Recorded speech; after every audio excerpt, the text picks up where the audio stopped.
Merry Christmas and a Happy New Year. Welcome to the Deadly Winter. I decided to release the mod pack as it is. It's not fully finished or tested, so there's probably going to be some bugs in it. Gameplay wise, don't expect this mod pack to be anything like Gamma. When it comes to trading or crafting, it's still pretty much vanilla Anomaly. The focus of this mod pack is on graphical overhaul. To get the visuals that I wanted, I'm using a combination of mods and tools, such as enhanced shaders, screen space shaders, custom reshade preset, and custom weather files. Now, let's get down to business on how to install the mod pack. It's pretty straightforward. You're gonna find two download links in the video description. Once you download those files, I'm gonna show you how to extract and install them. Once you downloaded the files, it should look like this. You should see Deadly Winter Part 1 and Deadly Winter Part 2. This is actually the entire game with mods installed in it. So now let's go right click and extract Part 1.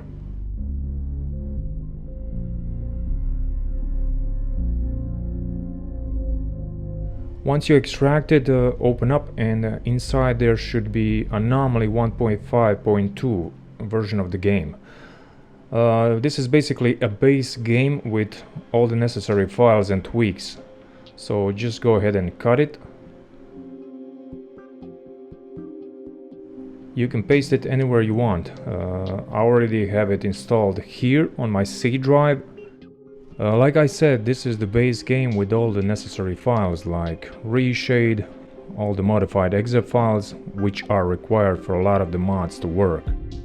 We also have add-ons and different mods that contain textures for snow, mutants, stuff like that. So this concludes part 1. Now let's focus on the part 2. Let's put the window down. Once you extract part 2, open up, and inside there should be a folder called GAMEDATA. Same thing, right click, cut, open up the game's main directory. You should see all these files, and now we have to paste the GAMEDATA folder like this. There it is. If you take a look inside the GAMEDATA folder, if you see all these files, that means that the mods are installed correctly. Now one more thing we need to do is create a desktop icon to launch the game. You do it like this. Hold the right mouse button, move it here, release, and hit create shortcut. And that's about it. I already have one, so I'm gonna delete this one. And that's pretty much it. Now let's hit the launch icon and talk about video settings. This mod pack is DirectX 11 only. It doesn't support DX9 or 8 due to shaders and stuff. Shadow map, that sets the resolution and quality of shadows and dark areas in the game. Lower values mean the blurrier the shadows are gonna look, especially during the night and indoors. If you choose higher resolution, it's gonna look much better, but it's gonna require more VRAM on your GPU. So this setting is all about what kind of a GPU do you have. I usually go for a higher resolution, but if you're playing this mod pack on a weaker PC, I might suggest you lower the value. When first time launching the game, I would suggest check this box here that says delete shader cache, just in case, so the game can compile the shaders for the first time. Later on you don't have to touch it, unless you're tweaking something in the shader files. So let's do it. Check this box and we can start the game. The loading time should be a bit longer due to the game compiling the shaders for the first time, but later on it should be much faster. Now, like I said, I'm gonna talk a little bit about the video settings because some of those options can drop FPS significantly when you're playing on a weaker systems. Like my older GPU was GTX 1070 and an older 3rd generation i5, so I couldn't exactly play on the highest settings when it comes to certain options. If you want to know my current setup, it's gonna be listed in the video description. After the game settings, we're gonna talk about mod configuration menu, or in short, MCM. Now let's go to the settings and start from the basics. Like I said, DirectX 11 only. Choose what resolution do you want to play. I play on 1080p. When it comes to field of view, it should be set to 75, or else you might have some texture problems in the distance in those bigger maps, because ground textures only render at a certain distance from the player.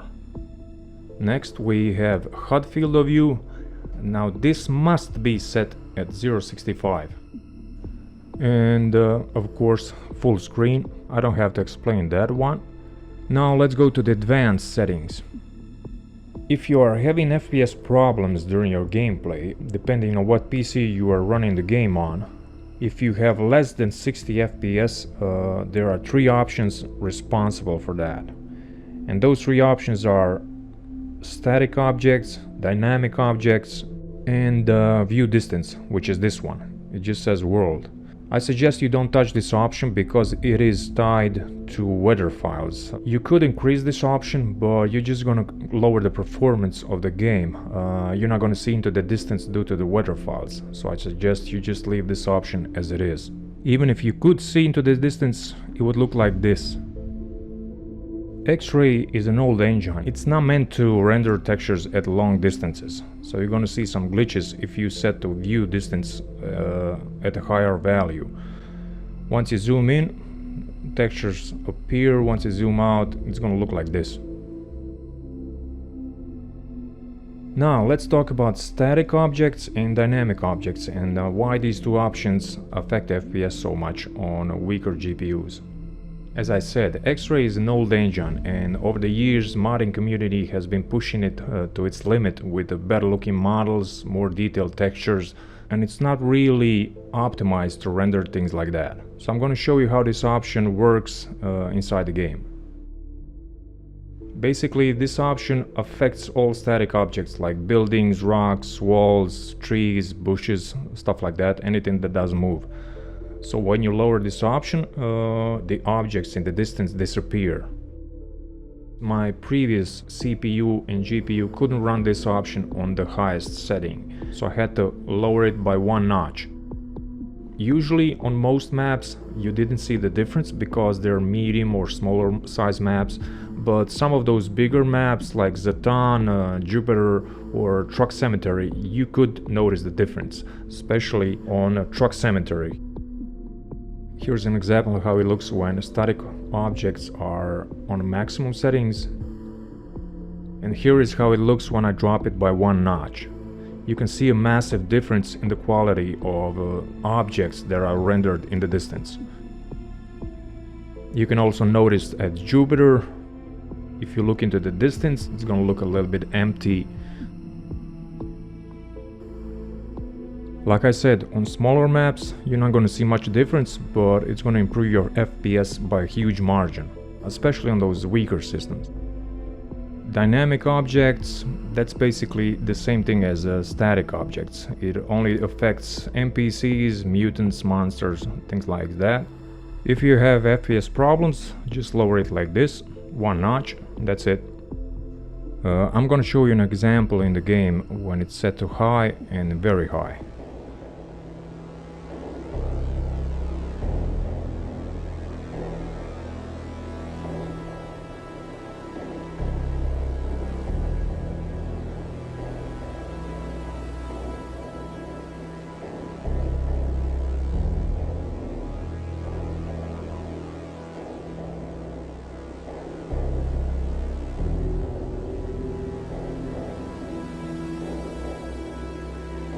As I said, if you have FPS problems, just lower it by 1 notch and you should be good.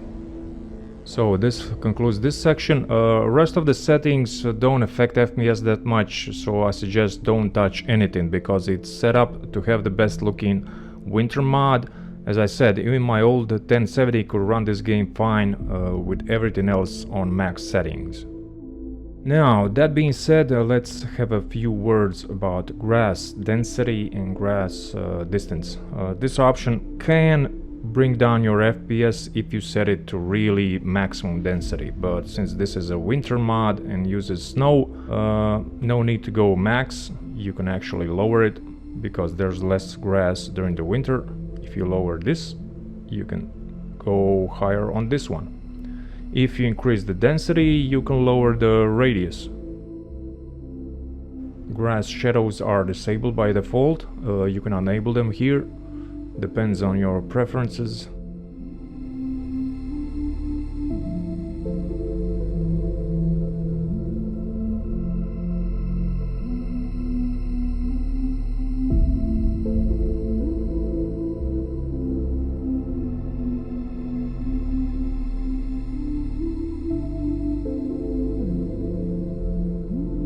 That's it. Now, some other options that you should not change, like sun shadows. It should be set to extreme. Don't ask me why, it's hard to explain, but this one has to be set at extreme.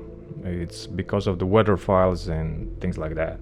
Even if you lower it, you're not going to see much difference in the FPS. Next we have specular glass. Don't touch this option, it has to be set this way. Because of the snow textures, it's mostly white, so if you go too much with this, it's gonna blind you because of the weather files and tweaks to the lighting and everything, so I suggest you leave it as it is. Next up, it's sun rays quality.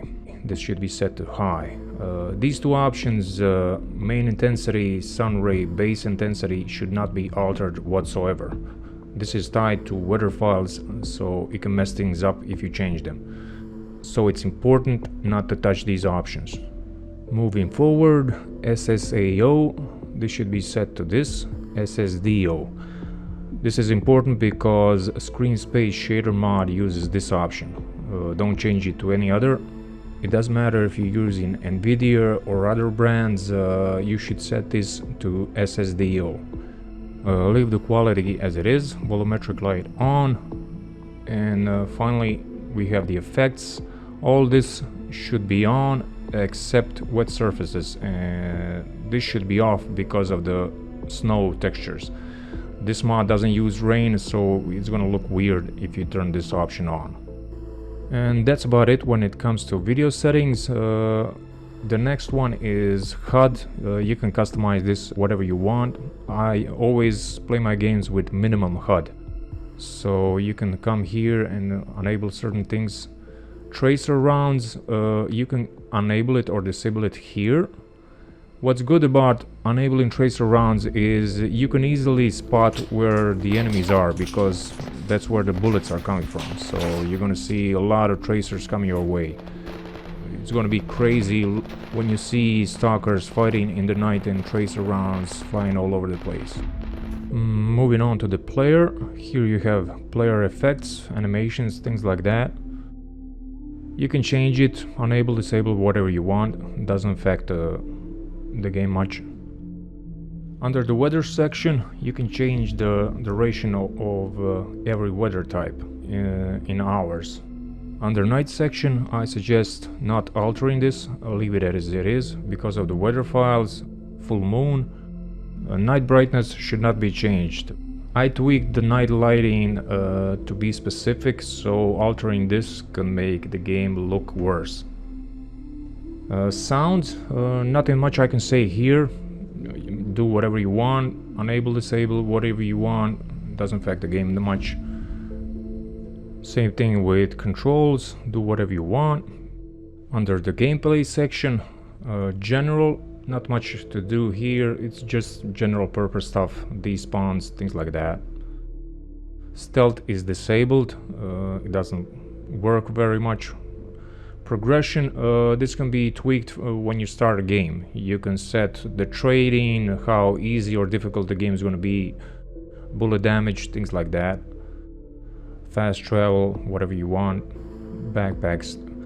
Now, the zone. I need to talk about this one. The mutant population should be set to minimum. The reason is because this mod pack uses nocturnal and dynamic mutants. That mod uses its own spawn system, so basically you don't want to use two spawns, one from the vanilla game and one from the mod, because that's going to be an overkill. just set this one at 0.25, and later on we're gonna get to the spawns of dynamic mutants. The next one is Stalker population. By default it's set to 1, but you can change it to whatever you want. Offline combat off. The reason why I have this option off is NPCs can kill each other even if you're not there. So basically whenever I come to a new place I see a lot of dead bodies and nobody's there because they killed each other off.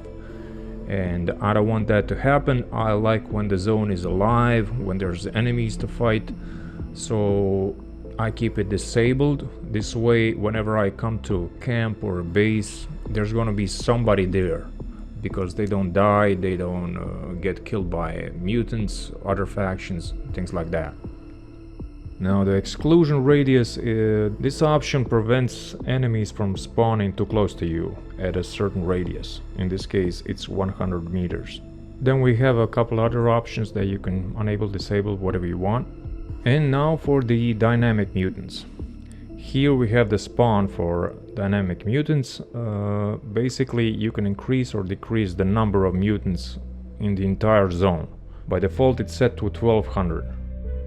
If you don't want to use this mod, you can just set it to 0 and no mutants will be spawned. You can check the description. It checks for mutants daily. It will gradually add new mutants until it reaches the number. After that it will wait for the mutant number to come down to 75 of the limit, and then it will add new mutants. In short, the mutant number will keep around this limit. Even if this setting gets changed, it will adapt to the change. This setting also affects the number of mutants included in the upcoming wave. With this mod, the mutants will often attack bases and camps during the nighttime. Next option is include the additional mutants. This option here includes other mutants like mutated horse, wolves, bears, piranhas, and also it adds some of the friendly animals like foxes, chickens, friendly dog, things like that. This option here sets the presence of nocturnal mutants, which I like to be 100%. If you don't want the nights to be dangerous, you can tone it down and set it to 50, maybe less. Next option is events. Here are the emissions and side storms. You can tweak how frequently they will happen and what's going to happen if you get exposed to them. Warfare, nothing much, default. Dynamic news. This is basically the news that you're going to get inside the zone, messages from other stalkers, things like that. This one here is modified exe files. You don't need to touch anything in this section, it's pretty much already set. This is the first person camera that you can turn it on or off. Sometimes it can glitch through textures, that's why I keep it off. If you enable it, when you die, it's going to be cinematic first person camera, but as I said, it's going to glitch through objects and textures. This option here is, as it says, monster stuck fix. Sometimes the monsters will get stuck in the game and will just keep running in one spot and will not attack you. So this script uses the cycle loop. It checks for any mutants. If it's not moving for a couple of seconds, it's gonna get them unstuck. And that's about it. We covered most of the settings. Now we're gonna go back and talk a little bit about the MCM, or mod configuration menu. This section here is where you can configure some of the mods, like ammo check, cold system. We're gonna get to that later. Jump sound, food animations. This option here is disabled because something's not working right. The arm is way off from the screen, so I just keep it disabled. Then we have the fire mode switcher. You can change the sound here. Recoil, gestures. This is a cool mod. I'm gonna show you how this works. The cool thing about this mod is you can execute certain animations whenever you want. You can sit down by the campfire, you can play guitar, drink, eat, smoke cigars, or just patrol. You just need to assign a key that you want to use this mod. Then you press a button, choose what animations do you want to use, and execute.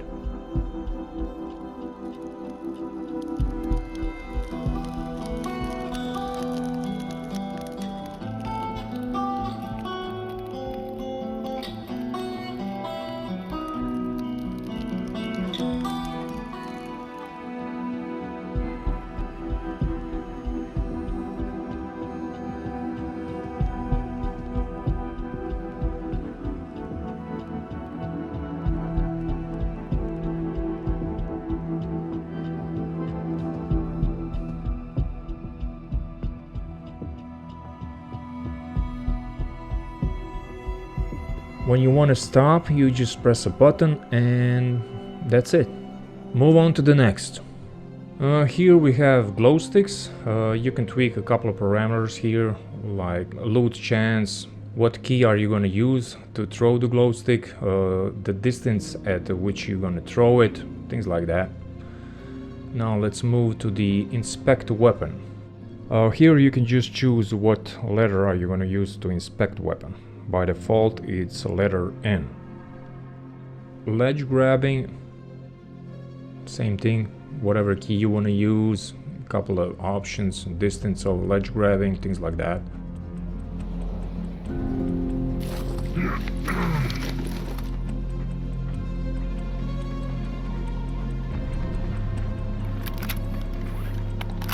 Next one is radio frequency, but I haven't messed around with these options, so I really can't say much. Let's move on. This is a great mod. Quick action wheel. I really love this one because it's very convenient, very good when using gadgets and changing weapons and mounting certain sights and optics.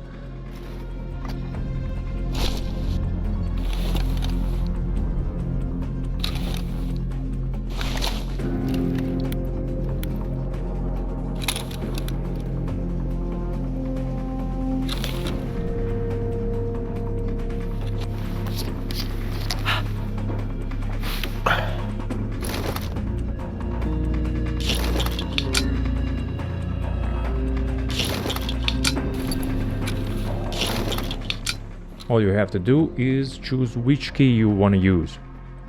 Now comes the very important one, screen space shaders. Here we have different sections of parameter, like weapon depth of field. In the general section you can enable or disable shaders for the 2D scopes. Then we have floor affixes, shadow cascade, and shadow and light.